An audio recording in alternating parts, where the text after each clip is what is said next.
días, Puerto Rico. Soy Carmen Enit Acevedo y estamos en Bonita Radio. En Bonita Radio, hoy jueves 24 de septiembre del 2020, a un día que conmemoráramos el grito de Lares y habláramos sobre todo de lo que está pasando en la patria puertorriqueña después que en el 2005 Filiberto Ojeda Ríos fuera asesinado por las autoridades del Negociado Federal de Investigaciones, FBI. Ayer se conmemoró el grito y también en ese día se recordó aquel hecho que vivieron los puertorriqueños ciudadanos de esta patria en el 2005. Y hoy tenemos que seguir hablando de violencia. Vamos a hablar de violencia racial en Estados Unidos.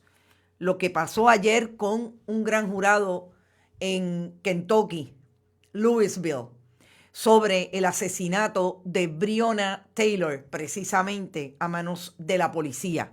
Vamos a hablar también de violencia en Puerto Rico, violencia contra las mujeres, estado de emergencia que la gobernadora de Puerto Rico no ha querido establecer. Vamos a hablar de COVID-19, el repunte y dónde está el secretario del Departamento de Salud en todo ese asunto, que lo hemos discutido. Vamos a hablar también de el aumento, el famoso intento de aumento a la energía eléctrica. Y definitivamente de la insistencia, a partir de un comentario esta mañana en Guánica que hiciera la gobernadora de Puerto Rico con relación a mantener a Osvaldo Soto García como el candidato, su candidato a la Contraloría de Puerto Rico. Realmente el comentario fue ayer por la tarde, precisamente recogiendo escombros. La gobernadora habló sobre Osvaldo Soto. Pero antes, como siempre, vamos a hablar de nuestros auspiciadores, wineryoutlet.com, que está abriendo entre 2 de la tarde y 10 de la noche. Pasen por allí, pero también pueden ir a la página y anotarse y comprar sus vinitos y sus espumantes. Importante, recuerden que estamos como siempre satisfechos con el trabajo que hace y el auspicio que nos da Vega Alta Coop para mantener este espacio de periodismo puertorriqueño contestatario en profundidad, análisis e investigación. Que usted siempre puede ir a Buen Vecino Café y tomarse un excelente café y hacer un buen desayuno aquí en la avenida Hostos en Atorrey. Y puede ir a bonitasradio.net y allí donar, si es posible, con tarjetas de crédito o PayPal, bonitasradio.net. También está nuestra página y están todos los elementos informativos y de multimedio en la página de Bonitas Radio, que también puede donar en Fundación Periodismo 21. Esa es la organización sin fines de lucro. Dice Magdi Pagán que no se escucha. Sí, Magdi, estamos bien. Verifica tu internet, dale otro reset, que es posible que tu banda ancha esté por ahí. En bonitasradio.net usted puede donar con PayPal y tarjetas de crédito, y en ATH Móvil hacerlo a través de Fundación Periodismo 21, área de negocio, Fundación Periodismo Siglo XXI. Es la organización sin fines de lucro que maneja el contenido, que propone buscar dinero para establecer contenidos multimedia en Bonitas Radio. Y también puede hacerlo a través de cheques o giros postales a nombre de Fundación Periodismo Siglo XXI, PMB 284, PO Box 19400, San Juan, Puerto Rico 00919, _4000. No se olvide que estamos en todas las redes sociales, incluida Twitter. Siempre vayan a Twitter porque nosotros ponemos unos memes, sobre todo cuando la creatividad de los puertorriqueños y los ciudadanos de este país se pone bien buena con relación a los asuntos que están viendo públicamente, y lo recogemos en una línea que se llama la creatividad al servicio de la denuncia. Y por ahí en Twitter hay mensajes interesantes también que nosotros proponemos de otra manera, tal y como se construye en términos de lenguaje los discursos de esa red. Parece que el pacto entre Wanda y Osvaldo es bien fuerte como para no retirar su nominación a Contralor. Vamos a empezar por ahí. Gracias por tu comentario, Juan Carlos Olmeda. Ustedes saben que el pasado lunes hubo una vista pública y que Osvaldo Soto García fue allí a decir que él podía ser incluso secretario del Departamento de Salud. Me llama la atención que la gobernadora, que estaba ayer con unas plataformas, unos zapatos de plataforma, recogiendo escombros en Guánica, hace el siguiente comentario. Dice literalmente la gobernadora Wanda Vázquez Garcet: mi candidato en este momento es Osvaldo Soto García. Yo creo que le corresponde a la Asamblea Legislativa hacer la evaluación. No tengo otra información en este momento. Vamos a ver cuál es la posición de la Asamblea Legislativa. Yo le puedo decir al pueblo de Puerto Rico que él es un ciudadano como cualquiera de nosotros, como cualquier guaniqueño que esté aquí, que sea ciudadano americano, residente de Puerto Rico y que tenga 30 años de edad. Pueden serlo si tienen integridad, si tienen honestidad y si vienen a servirle al pueblo de Puerto Rico y no a ser servidos. Esos son los elementos que establece la Constitución y la ley. Le toca a la Asamblea Legislativa tomar la decisión. Vamos a empezar por esta línea de la gobernadora, que son los requisitos mínimos. Cuando ella habla de 30 años, ciudadano americano y puertorriqueño, está hablando de los requisitos mínimos para usted obtener una posición pública. El problema es que la gobernadora de Puerto Rico se le olvida la coyuntura histórica primero donde está el país y cuáles son las experiencias que han recogido los profesionales como Osvaldo Soto García, las personas como Osvaldo Soto García, en esa función pública para ejercer una posición como la agencia más importante de fiscalización de los fondos públicos, en este caso, la Oficina del Contralor de Puerto Rico. Y se le olvida que no es lo mismo el momento histórico en que vive el país de crisis, precisamente donde lo ha posicionado el Partido Nuevo Progresista, entre otros. Pero sabemos que en su mayoría el Partido Nuevo Progresista, por los elementos de corrupción que rodean la función pública de ese partido en el poder. Y es de mucha crisis alrededor de esa Oficina del Contralor. Y si es así, pues los requisitos, como le dijo González Taboada, el profesor de 51 años de experiencia en contabilidad, contador público autorizado, no pueden ser los mínimos, tienen que ser los máximos. Entonces, la insistencia de la gobernadora es realmente ya una terquedad. Y ayer también salió a relucir que hay un CPA de 30 años de experiencia que está disponible y que aparentemente cumple con el requisito de ser PNP, que ustedes saben que es fundamental para ello. Y en este caso es una persona que, como les dije ayer, ya ha tenido acercamientos y se llama Luis Torres John Park. Pues si hay uno que tiene la experiencia y la capacidad, ahora digo yo, voy a insistir en hacer la pregunta: ¿cuál es la insistencia de la gobernadora en que sea Osvaldo Soto García? ¿Cuáles son los amarres? ¿A quién va a nombrar Osvaldo Soto García en la Oficina del Contralor? ¿Cuáles son las promesas que ha hecho, si alguna, con relación a las personas más leales a la gobernadora? ¿Qué le prometió a la gobernadora? ¿Qué le prometió a las hijas de la gobernadora? ¿Qué le prometió a los allegados de la gobernadora, como los cuñados, las cuñadas? Sobre todo, a los allegados al esposo de la gobernadora, el hoy juez Jorge Díaz Reverón. Son preguntas que se lanzan porque la insistencia de la gobernadora, como dirían en country, huele mal. Si Osvaldo tuviera calor en la cara, él se retiraría para no pasar vergüenza ante el pueblo de Puerto Rico. Saldaña barrió el piso con él, cierto. Ileana Fernández. Tiempo tuvieron para buscar un candidato con todos los requisitos, dice Luis Alfredo Pérez Acosta. Está empecinada como niña malcriada, también dice Tere Hostos Olivar. Realmente a mí me llama la atención y por eso quería puntualizar que la gobernadora insiste, y no olvidemos que el martes es el tiempo que tiene la Cámara, según nos dijera acá el representante Denis Márquez Lebrón del Partido Independentista, para hacer la evaluación, traer el informe negativo o positivo y votar con relación a ese nombramiento el martes próximo. Así es que estaremos pendientes al asunto.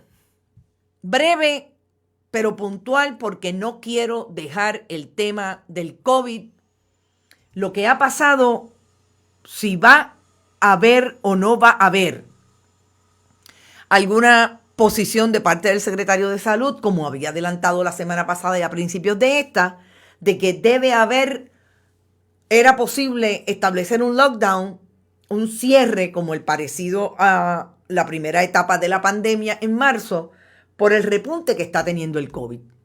Y yo creo que tenemos que, como siempre, establecer cuáles son las personas contagiadas al día de hoy y cómo está afectando el virus, y que se identifican las famosas reuniones familiares y los bayús entre unos y otros multitudinarios como los brotes que se han dado en las últimas semanas con relación al repunte del COVID. Hoy son 708 contagiados adicionales confirmados, 519 casos probables. Murieron,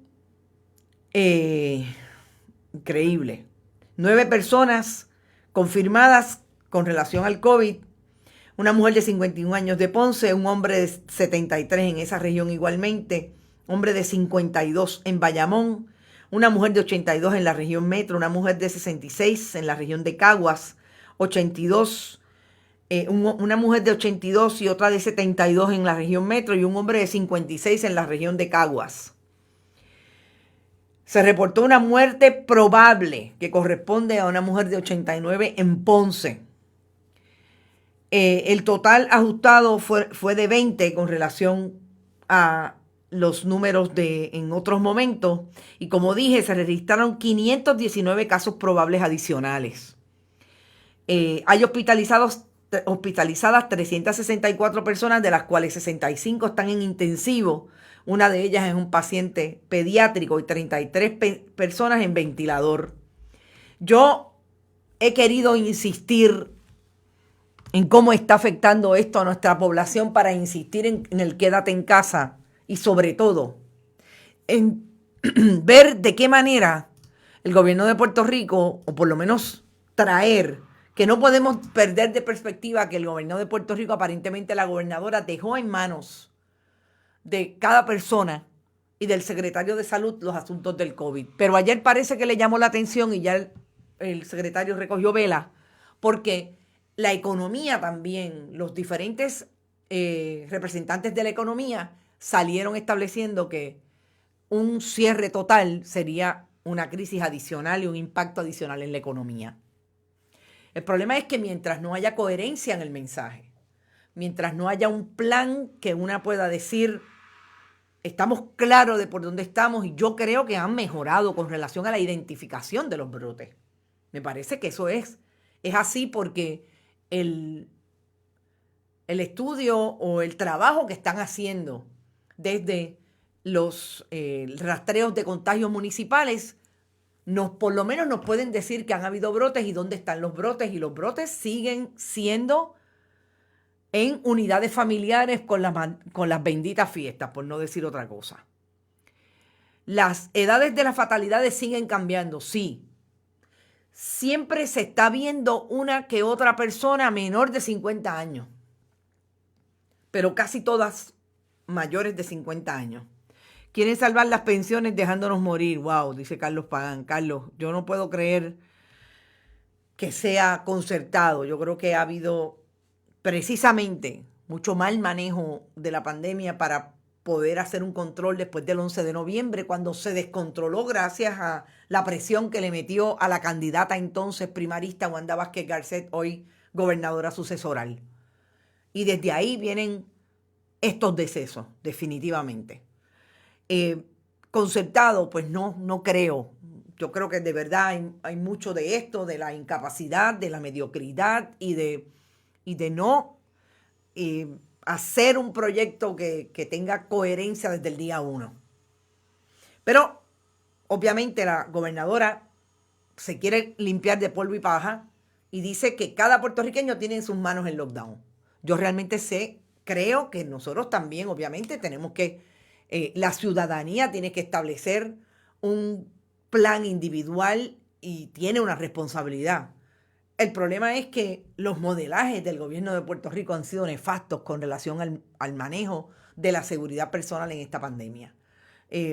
No es posible, no es posible que insistan en hacer campaña política. Ahí está William Villafañe 5 veces positivo al COVID y le digan al país que se tienen que quedar en la casa.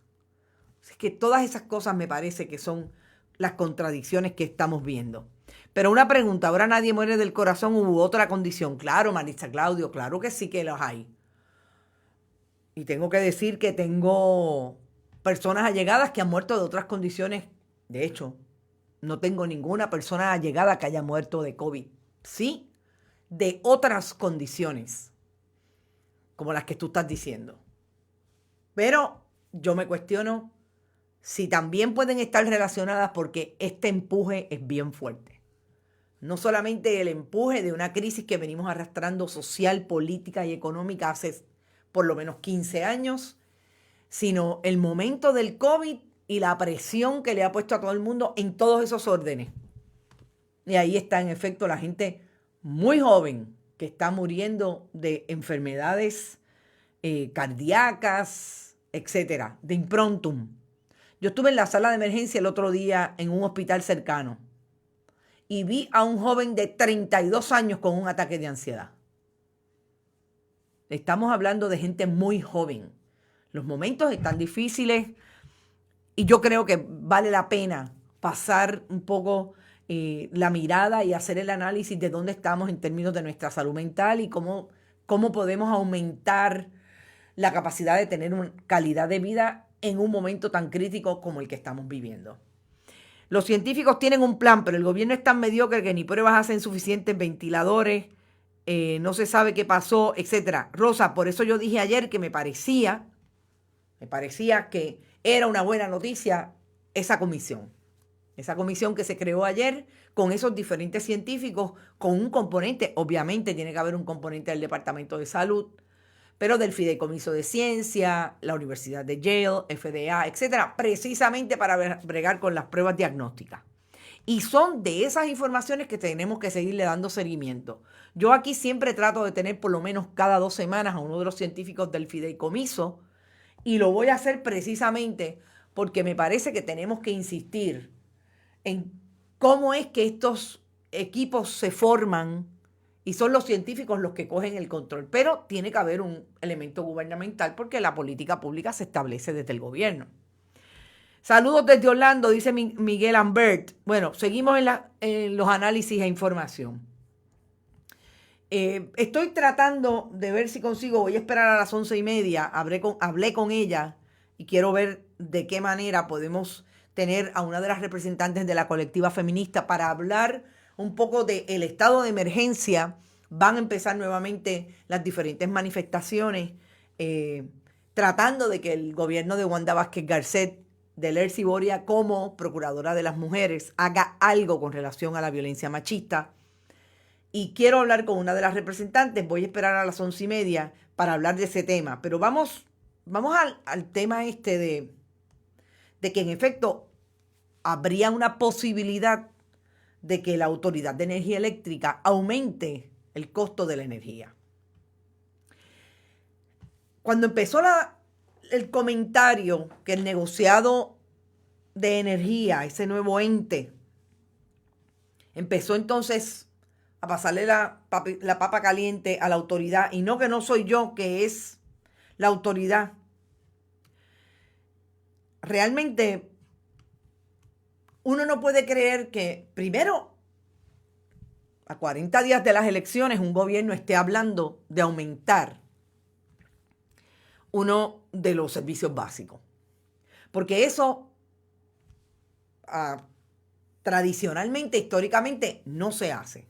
Pero estamos en el año de elecciones, después de una Junta de Control Fiscal, que es quien manda en Puerto Rico, el ente que manda en Puerto Rico en términos de hacia dónde deben ir los dineros y dónde están los recaudos para pagar la deuda pública que tiene el gobierno.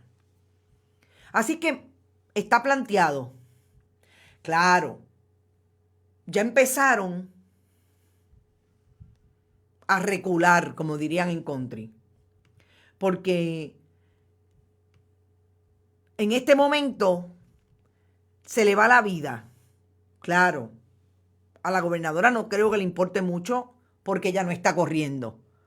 Parecería que no va a meter las manos ahí. Pero el negociado de energía le dejó, como dije, el asunto a la Autoridad de Energía Eléctrica. ¿Por qué dice el negociado de la energía que necesita aumentar el costo? Nada más y nada menos porque no tienen dinero para comprar petróleo.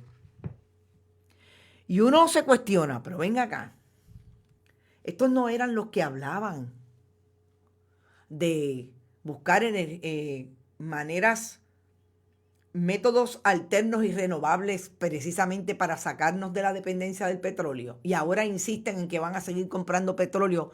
Yo, honestamente, cada vez que escucho esto, digo, aquí nadie tiene la más idea de cómo comunicar un plan de trabajo. Dice la corporación pública, alias Autoridad de Energía Eléctrica, solicitó al negociado autorización para aumentar la factura de luz para recuperar 90 millones que pagó en la compra de combustible en los pasados meses. Necesitan un reembolso de 384 millones que le pidieron a la Agencia Federal para el Manejo de Emergencia y que planifica enmendar para elevar a 403 millones. O sea, que ellos le habían pedido a FEMA unos reembolsos para paliar esto. Pero como eso no ha llegado, pues es posible aumentar el servicio. ¿En qué cabezas cabe? Que le pregunten a la gente del sector de Cupey que la energía se le va todos los días. Que pregunten cómo es que el contador de esta casa versus aquella sufre cada vez que viene un sopetazo y si no se vuela la nevera, se vuela el aire acondicionado o se vuela el mismo protector de energía que usted le tiene por separado a cada enser eléctrico e incluso se vuela el contador. Y esta es la energía eléctrica, la Autoridad de Energía Eléctrica que dice que quiere aumentar el servicio. ¿Dónde está el proyecto de la Autoridad de Energía Eléctrica para hacerse más eficiente? Habría que preguntarle al director ejecutivo, habría que preguntarle a la gobernadora de Puerto Rico que se paró con el ex director ejecutivo, que ahora volvió a ser director ejecutivo, porque hasta en eso invierten tiempo en cambiarle los nombres a las posiciones, para dar súper buenas noticias de los contratos con Foresight, etcétera. Con Fortress, perdón. Pero hasta el momento está detenido. Pero está detenido porque la gente puso el grito en el cielo y porque ya hay diferentes organizaciones preparadas para ir hasta donde tenga que ir para que no haya un aumento. Pero solamente de que se hayan atrevido a plantearlo públicamente es una vergüenza. Y yo vuelvo y me pregunto, ¿dónde están los proyectos en este gobierno que se pueda decir que hay coherencia entre lo que le dicen al país hoy y lo que le contestan mañana? Porque parecería que nadie está claro. Me quedan 4 minutos y voy a llamar a Suan Tanis a ver si puede estar con nosotros. Compartan. Por ahí me están diciendo que, lo digo otra vez, gracias por estar y siempre recordar que lo más importante es compartir los contenidos hoy precisamente para que sigan siendo viables y sobre todo se vayan, como dicen, virales. Poder seguir haciendo lo que queremos hacer. Bueno, entonces yo me quiero ir un poco a lo que pasó ayer con el gran jurado en el caso de la paramédica que fue asesinada el pasado 13 de marzo por un grupo de policías que entraron a hacer una redada en su casa y ella estaba junto a su compañero, no era la persona que estaban buscando, le dispararon en 5 ocasiones y murió. Breonna Taylor, junto con lo que más tarde se constituyó en otro asesinato de una persona negra en Estados Unidos a mano de la policía en mayo. Son esos dos casos que desataron las más recientes protestas en Estados Unidos con relación al discrimen y a la violencia racial en ese país. Cuando uno habla del caso de esta joven, realmente una se cuestiona si de lo que estamos hablando en Estados Unidos es que siente la supremacía blanca está solamente institucionalizada en las diferentes agencias públicas, como es la policía de Estados Unidos, en sus diferentes organizaciones, ¿verdad? Estatal, federal, etcétera. Porque el caso de Breonna supone, una vez más, esa organización policíaca que entra a determinada residencia en busca de una persona, dos personas, y se suscita esta balacera, pero que cuando usted hace el análisis de qué pasó, pues usted tiene a unos policías blancos disparando a diestra y siniestra. Usted no hay arma de fuego, no se encuentra arma de fuego, no hay respuesta de esos disparos. Como dice Cynthia, la asesinaron en su dormitorio de varios balazos como si hubiera sido una amenaza, exacto. Y una dice, pues obviamente aquí hay una investigación estatal, hay una investigación federal. Esta joven resultó ser una paramédica, una trabajadora que vivía allí con su compañero. Y ayer un gran jurado constituido por personas de la comunidad en Louisville, Kentucky, decidió que no había causa contra los policías para acusarlos, o sea, para obtener acusaciones por un delito grave. ¿Por qué hay una diferencia? Porque no es lo mismo que un juez, y ese por ahí es que es mi análisis, no es lo mismo que un juez, una persona que está dentro de la institución, tome decisiones con relación si hay causa o no. Estamos hablando de un gran jurado porque así se constituyen la justicia a nivel federal en Estados Unidos. Y obviamente en Puerto Rico hay una jurisdicción. Es un gran jurado quien toma la decisión después que un fiscal le presenta la prueba. Entonces, nunca sabremos necesariamente cuál fue la prueba que esos fiscales le presentaron a ese gran jurado para ese gran jurado entender que solamente se podía acusar a un policía de cargos menores. ¿Por qué son cargos menores? Porque de lo que lo está acusando es que entró y cuando salió hizo diferentes disparos que pusieron en riesgo la vida de otros. Pero con relación al asesinato de Breonna, no hay nada. Perdón, de Breonna. Y es solamente sobre un policía, Brett Hankinson, señalándolo de 3 cargos de poner en peligro sin razón a una persona. Ese es el wanton endangerment, perdón. Pero los 2 otros oficiales que participaron se quedaron libres de todo. No se dan más detalles porque es difícil, a menos que un fiscal o uno de esos miembros de ese gran jurado diga, esta fue la prueba que presentaron, etc. Es bien secreto. Y eso es lo que a mí me llama poderosamente la atención. Primero, el cuestionamiento, ¿cuál fue la prueba que le presentaron? Porque definitivamente, si usted no tiene la prueba y no la presenta debidamente, pues es posible que los otros no entiendan. Pero si presentaron prueba Y ese gran jurado que no sabemos demográficamente cómo está constituido, eso es otro dato. No lo sabemos. No hay información. Mire, yo he buscado en todas las publicaciones, vamos, en muchas publicaciones, y no hay información del demográfico de ese gran jurado. ¿Por qué? Porque es bien secreto. El gran jurado es de esas figuras súper secretas del sistema. Entonces nunca sabremos cómo está constituido, si eran hombres blancos, de 30 años a 45, si eran mujeres, si era un híbrido entre mujeres blancas y hombres blancos y habían 2 negros, nunca lo sabremos. O por lo menos hasta ahora no ha trascendido. Y todas esas preguntas para mí están ahí. ¿Por qué? Porque realmente es súper importante, y más aún al odio a las supremacías blancas hacia los negros y latinos.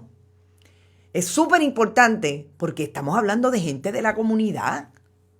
De gente de la comunidad que hemos visto cómo en las diferentes protestas ha habido hasta jóvenes de 17 años con un arma de fuego un arma de fuego más que un arma de fuego, un rifle de asalto en un grupo paramilitar precisamente, o milicias como le llaman ellos, asesinando a personas en medio de las protestas.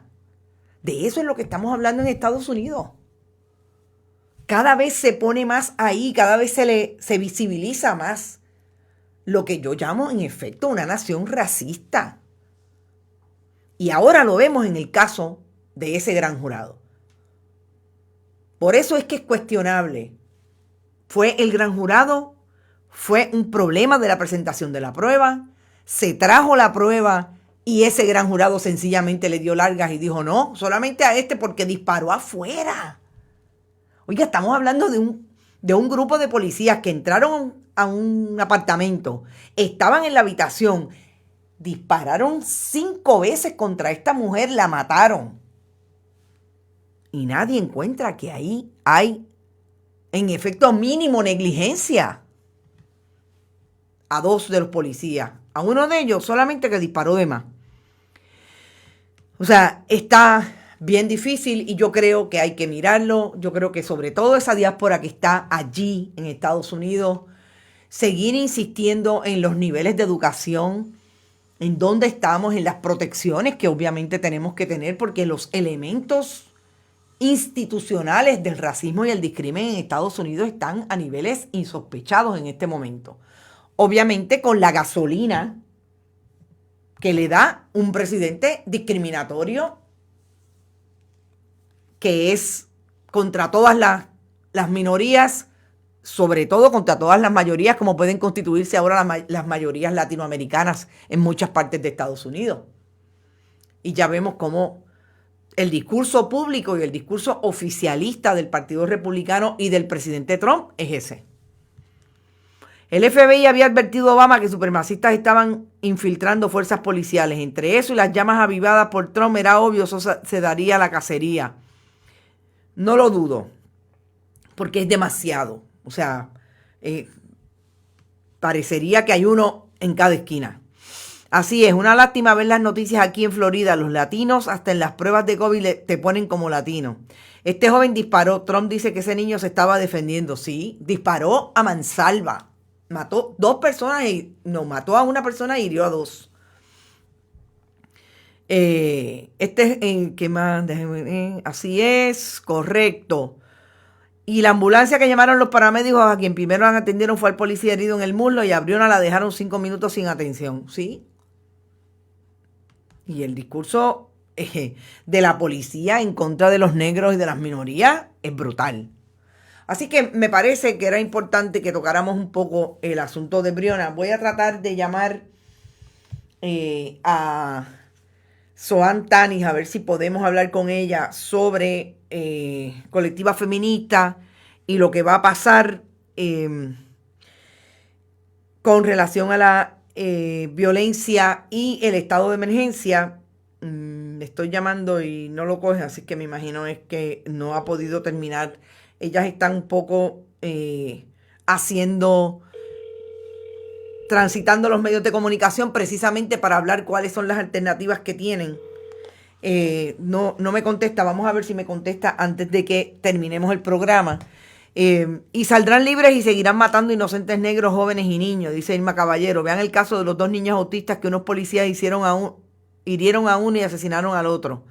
Esto se parece al régimen nazi. Estamos en una guerra civil sin declarar. Esa es una de mis grandes preocupaciones, de que en efecto, y ese llamado de Trump a utilizar hasta las armas con relación a la defensa del voto es más peligroso todavía. Me parece que hay que tener mucho cuidado e insistir en la mirada crítica y de mucha paz en Estados Unidos en este momento. Yo me mudé de Estados Unidos porque me sentí insegura desde las elecciones, insegura, me imagino que diría Yadi Carrasquillo, desde las elecciones del 2016, no lo dudo.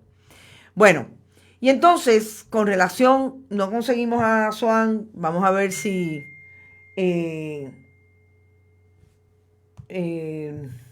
bueno, no, parece que no va a poder estar. Vamos a ver si... Vamos a hablar un poco de violencia en Puerto Rico, violencia contra las mujeres. Nosotros ayer hablamos del famoso caso de las diferentes mujeres que han sido víctimas de alguna manera de la violencia machista en este año, 33 mujeres asesinadas y hay por lo menos 18 mujeres desaparecidas. Y hablábamos de que la gobernadora de Puerto Rico tenía una responsabilidad fundamental cuando el año pasado, precisamente cuando llegara a la gobernación de manera sucesoral, siendo su secretaria de la gobernación la licenciada Zoela Boy Alvarado, hicieron un llamado a las diferentes, aparentemente sí me va a poder atender en 15 minutos, a los diferentes grupos para atender lo que los grupos establecían debía ser una declaración de estado de emergencia. Y yo quisiera ir un poco sobre el asunto del estado de emergencia porque aquí parecería que la gente no entiende que no se trata de palabras, no se trata de establecer en una orden ejecutiva, como hizo la gobernadora que nunca declaró un estado de emergencia. No es el concepto, es la ejecución del concepto, es establecer un plan de trabajo. Y me consta, porque incluso estuve en las diferentes conferencias de prensa, que el movimiento de mujeres desde la colectiva feminista y los demás grupos, incluidos los albergues, que no necesariamente son mujeres que se adentran a los grupos feministas, son incluso algunas mucho más conservadoras y podríamos decir del ambiente del fundamentalismo religioso, participaron de esos grupos de trabajo para establecerle propuestas a la gobernadora para hacer un plan que pudiera establecer un estado de emergencia, porque lo que hace un estado de emergencia es poner a todas las agencias a trabajar en ese plan. La gobernadora no solamente no lo hizo, sino que ahí estaba en aquel momento su correligionaria Lercy Boria, que parece que en el camino se perdió. La gobernadora la perdió como adepta. Y hoy dice que la gobernadora no le puede dar instrucciones. O sea que la gobernadora, de hecho, es cierto, una procuraduría trabaja en favor de un grupo, en este caso de los grupos de las mujeres, haciendo y fiscalizando a las agencias de gobierno. El problema es que Lercy Boria no ha hecho eso desde el 2017 y ahora dice que sí que lo hizo, que lo que pasa es que Ricardo Rosselló Nevares y Wanda Vázquez no leyeron los planes de trabajo. Pero ella tampoco denunció que no los habían leído. Claro, a 40 días de las elecciones, cualquiera quiere decir ahora que no es PNP o que no es parte de ese gobierno que dejó caer a una agencia que hacía su trabajo, por lo menos hasta que María Dolores Fernós y Marta Mercado Sierra fueron procuradoras de las mujeres. Entonces, la gobernadora dice que no, que Lercy Boria no hace su trabajo. Lercy Boria dice que la gobernadora tampoco hace su trabajo.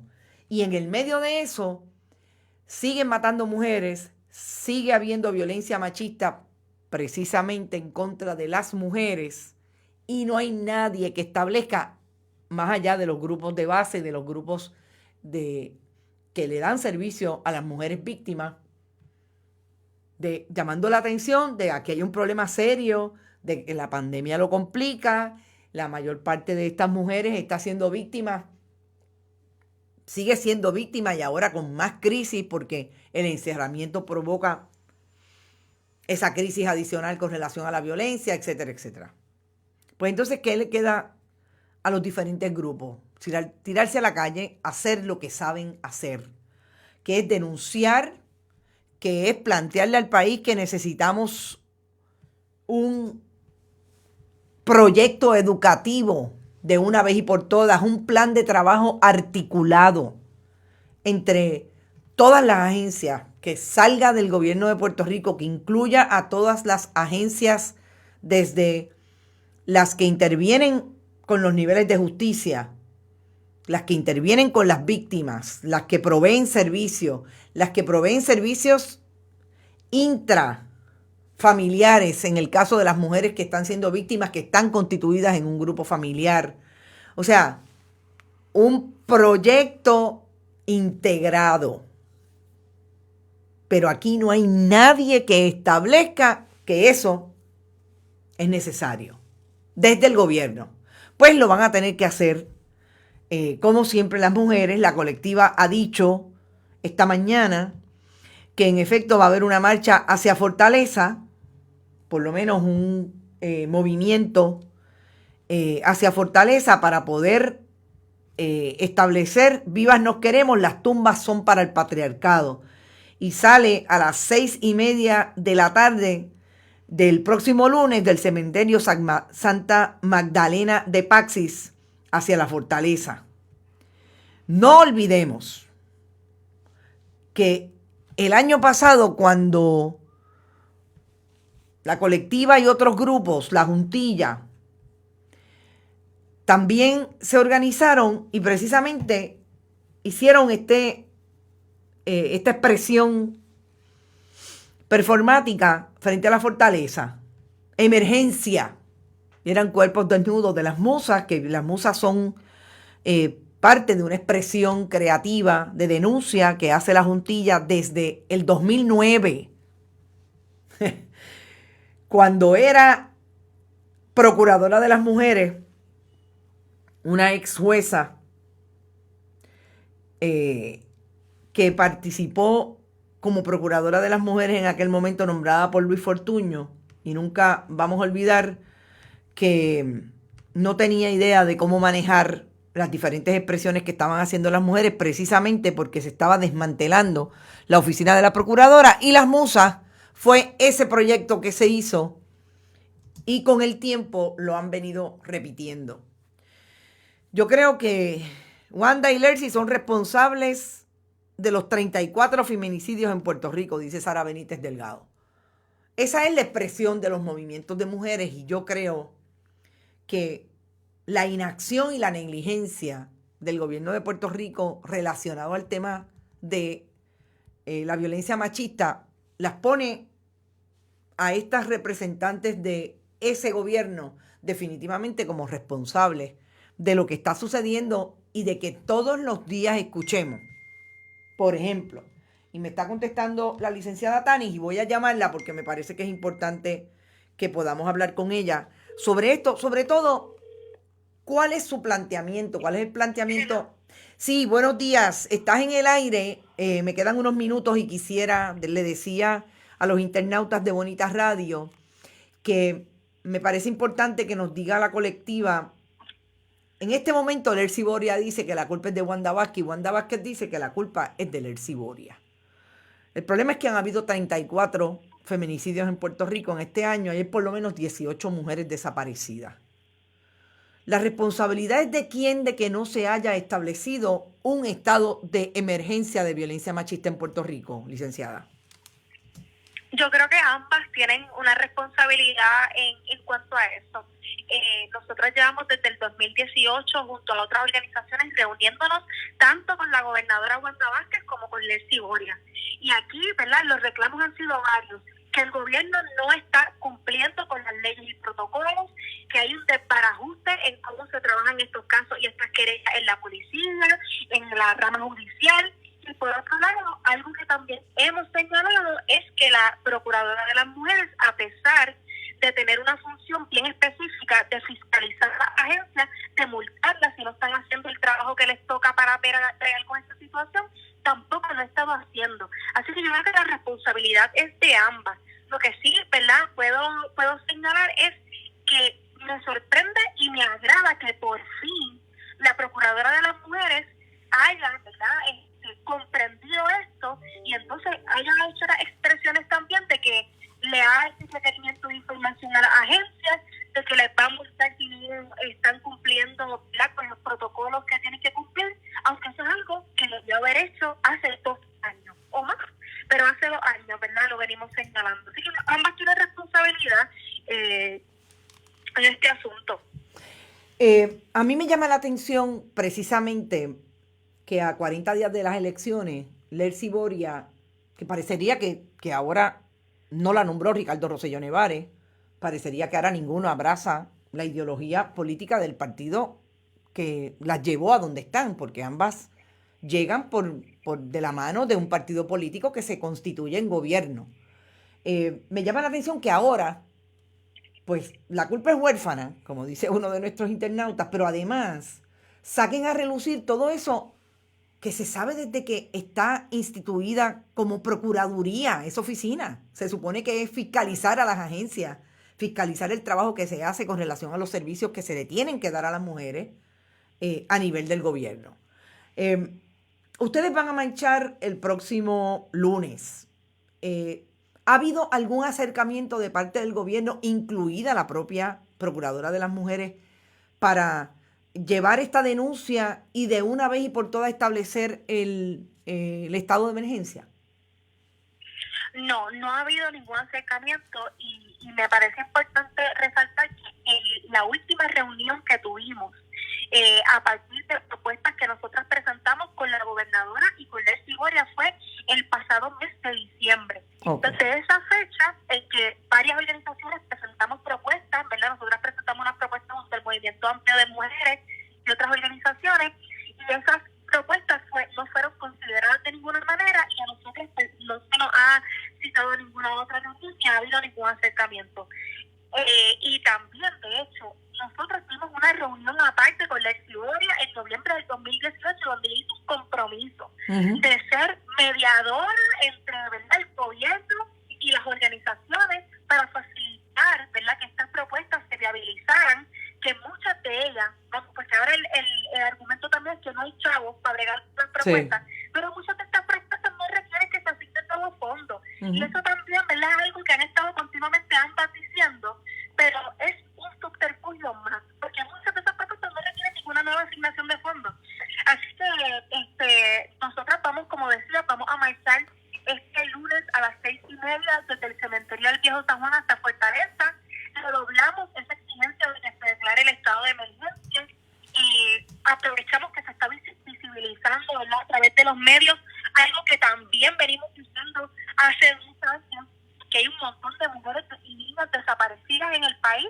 Eso es lo que venimos denunciando hace 2 años, eso es nuevo. Claro. Aquí el asunto es que la gente, como ves que el gobierno no responde, que la policía no atiende los casos, que la policía no investiga, que la Procuraduría de las Mujeres tampoco encuentra ninguna solución, la gente está recurriendo a visibilizar esto a través de las redes sociales. Y por eso es que ahora vemos todo este número de casos, pero no es porque esto no viene ocurriendo hace tiempo, viene ocurriendo hace tiempo y lo venimos denunciando hace tiempo también. Muchas gracias, licenciada, y seguiremos hablando. Hablamos a partir del próximo lunes porque le vamos a seguir, como siempre. Bonita Radio siempre le da mucha prioridad al tema de las mujeres. Muchas gracias por estar con nosotras. Muchas gracias a ti y a todos los que te escuchan. Bueno, escucharon a la licenciada Soantani. Me parece que está bastante claro. Lercy Boria y Wanda Vázquez que peleen por la culpa, pero la responsabilidad definitivamente es de ambas. Como dice Héctor Iván, ahí queda desmentida y retratada Lercy Boria. ¿Cuándo le dijo al país Lercy Boria que las organizaciones de mujeres le estaban dando información, que tenían planes clarísimos, que no necesitaba dinero para implementarlos? ¿Cuándo se lo dijo al país?